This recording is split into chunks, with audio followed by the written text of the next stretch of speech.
الحمدللہ رب العالمین والعاقبۃ للمتقین والصلاة والسلام علی سید الانبیاء والمرسلین اما بعد۔ محترم سامعین ناظرین، میں امید کرتا ہوں آپ سب خیریت سے ہوں گے، اللہ رب العزت کے فضل و کرم سے خوشحال زندگی گزار رہے ہوں گے۔ دعا ہے کہ رب تبارک و تعالی ہمیں نماز پنجگانہ باجماعت ادا کرنے کی توفیق عطا فرمائے، اور ساتھ ساتھ ہر نماز کے بعد قرآن مجید فرقان حمید کی تلاوت کرنے کی بھی توفیق عطا فرمائے۔ محترم سامعین ناظرین، آج کی ہماری ویڈیو ایسے تمام دوستوں کے لیے ہے، ایسی تمام بہنوں کے لیے ہے جن کو بات بات پر بہت ہی زیادہ غصہ آتا ہے۔ کوئی ان سے بات کر لے، فوری طور پر ناراضگی کا اظہار کرنا شروع کر دیتے ہیں، فوری طور پر غصے میں آ جاتے ہیں، لال پیلے ہو جاتے ہیں۔ محترم سامعین ناظرین، اس سے پہلے کہ ہم وظیفے کی طرف بڑھیں، اگر ابھی تک آپ نے ہمارے چینل کو سبسکرائب نہیں کیا ہے تو پلیز اس کو سبسکرائب کر دیجئے، ویڈیو کو لائک اور شیئر کر دیجئے، تاکہ اس کے بعد آنے والی جتنی بھی نیو ویڈیو ہیں ان کا نوٹیفیکیشن آپ کو مل سکے۔ گرامی قدر حضرات، جب کسی کو غصہ آ رہا ہو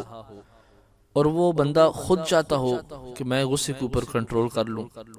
غصے کی شدت سے میں بچ جاؤں، یا غصہ میرے جسم سے نکل جائے اور میں بالکل سکون پکڑ لوں، میرے اندر سکون آ جائے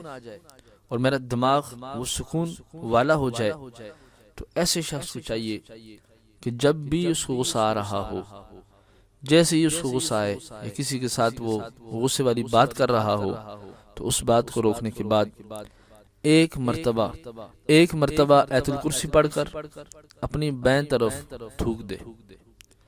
انشاءاللہ تعالی بزرگان دین کا یہ مجرب عمل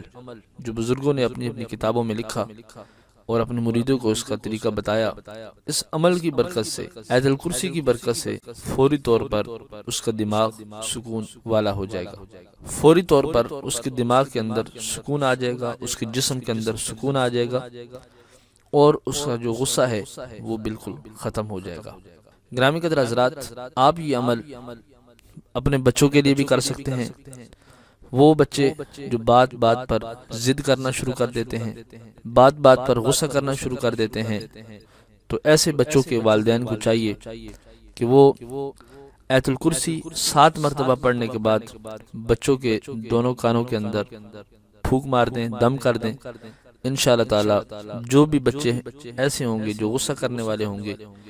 غصے کی عادت بالکل ختم ہو جائے گی اور وہ بالکل سکون اور نارمل حالات میں آ جائیں گے، وہ بالکل سکون کے ساتھ ہو جائیں گے اور غصہ جسم کے اندر سے نکل جائے گا۔ محترم سامعین ناظرین، آج کی یہ مختصر سی ویڈیو آپ کو کیسی لگی؟ آپ ضرور کمنٹس میں اپنی رائے کا اظہار کیجئے گا، دعا میں یاد رکھیے گا۔ السلام علیکم۔